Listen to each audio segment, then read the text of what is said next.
So this tiny RC car supposedly has metal internals, does 40 kilometers an hour, performs some aerobatics such as hanging up the front and back wheels, somersault, 180 and 360 rotation in the air. So in this video we're going to see if that is true or if it's a load of BS. Do you have a job you hate? Imagine if you could make more money from the comfort of your own home. That was my dream, and it became a reality once I started selling on eBay. I've made hundreds of thousands of dollars by selling on eBay, and I've now taught hundreds of people my secrets. So just check out the results here from some of my students. So if you're sick of that 9 till 5 and you want to make more money than a doctor from the comfort of your own home, then click on the link down below and I'll show you how. Guys, in this video we're going to unbox and review the Sabertech Brave. So I think this is the smallest RC basher that I've got. Perfect for when we're stuck in quarantine and we want to have some indoor fun. That's it, enough waffle, let's crack it open. Subscribe! Alright, I'm joking. So, in the box you get everything that you need to get this thing to run. So you get the car, the batteries inside it, radio, charger, instructions, tools, but you do need to supply 3 AA batteries. Oh, and in case you're wondering what this is on the bottom of this, is I can clip in my phone and film the RC car. Now I've got to come a little bit clean. I did actually unbox this a couple of Christmases ago, and I briefly ran it in here, and I was going to do a proper review on it, and I forgot. So now we're going to do the proper review. So it's 1/22 scale, it's 2.4 gigabollock. Oh guys, I'm not going to bore you with all the techno babble, so I'm going to put a link down below where you can get the car from and where you can get all the specifications. Because most of us just want to see how it performs in the real world. So size wise, it's I think the smallest basher that I have. So here's the HPX Rampage, this is the one that we dropped from a drone.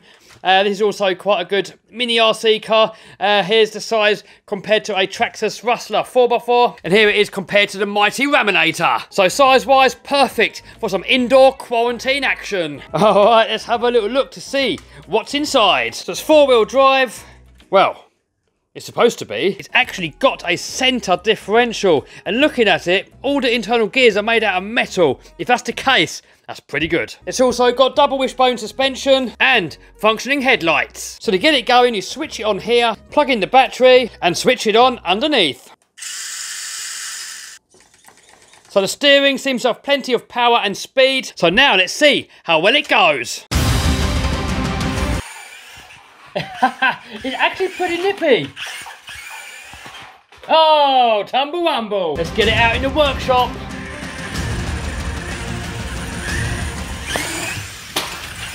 I'm ready to do a donut.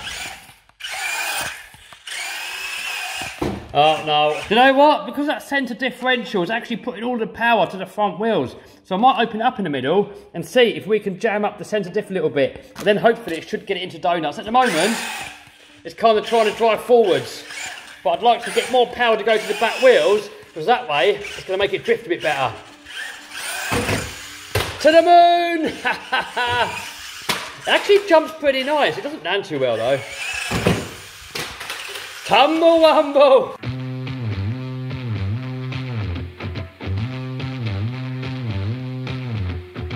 So you might have noticed the body shell does look a little bit scraggery, but that's because it's got protective film on there. So I've left it on there, because then once it gets a little bit beat up, we can peel it all off, and then it's going to look brand new again. So the centre differential on this is in here, and I want to see if I can jam it up a little bit. It's too loose for my liking. I like it when the centre differential is a little bit more locked up. It's going to give us hopefully a bit more wheelie action, and it's going to make it better for doing donuts and drifting it and stuff like that. I've got no idea how this thing actually comes apart, so I'm just going to whip some screws out, and hopefully in a little while we're going to get in there.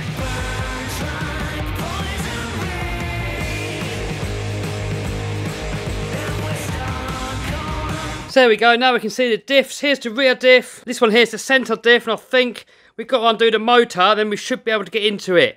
Now these gears are actually plastic, and if you have a look on the box, they're metal, so that is a little bit cheeky. So there we are, we've got it out. Now, it's worth noting that all the screws, with the exception of these ones, are all the same. So that's going to make it really easy when it comes to putting it all back together again. So to open up the centre diff, we've got 4 screws on there, and hopefully then we can fill it up with something. Man, those screws are tiny. Even this small screwdriver here doesn't fit. Luckily, I've got this special little set here.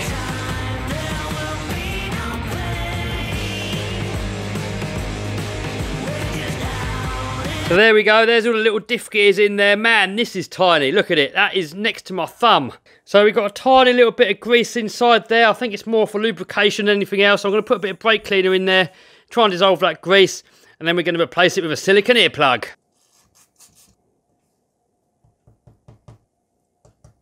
So now that we've got it all cleaned out, I'm going to go ahead and just get some silicone earplug and just cram it in there as much as we can get in there. So there you go, I've crammed as much in there as possible. So now we can go ahead and put the lid back on, and hopefully that's going to almost lock it up. Yes!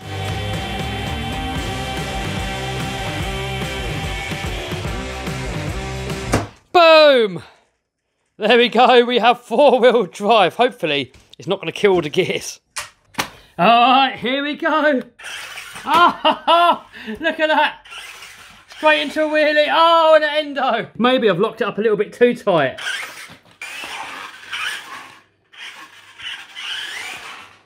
I think I've made it worse. Can we make it over the eBay Bridge of Doom? Oh. Hopefully on the slippery floor it's going to be better. Oh, look at that, we can donut it now. Oh, tumble wumble.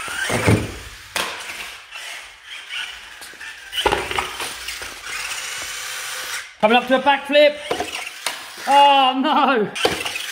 No.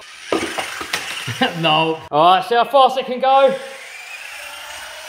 To the moon! Oh, carnage! Tumble wumble. It's actually pretty quick. It won't backflip though. Ah! Alright, let's give it a quick speed run. So guys, comment down below how fast do you think this is going to go? I'm going to guess 10 mile an hour. The box says 40 kilometers an hour, which is round about 25 mile an hour, but it's not the first time that they've told porkies.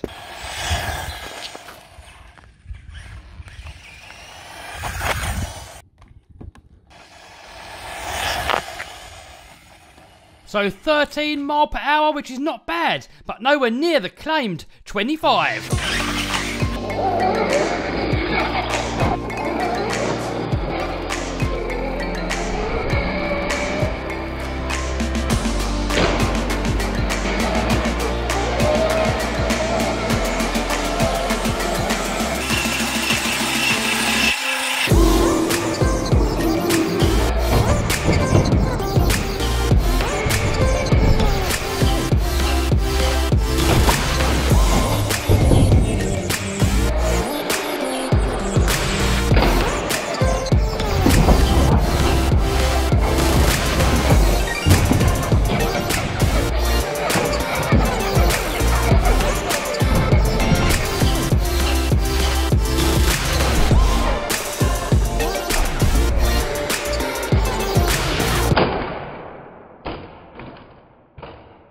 So would I recommend locking up the centre diff?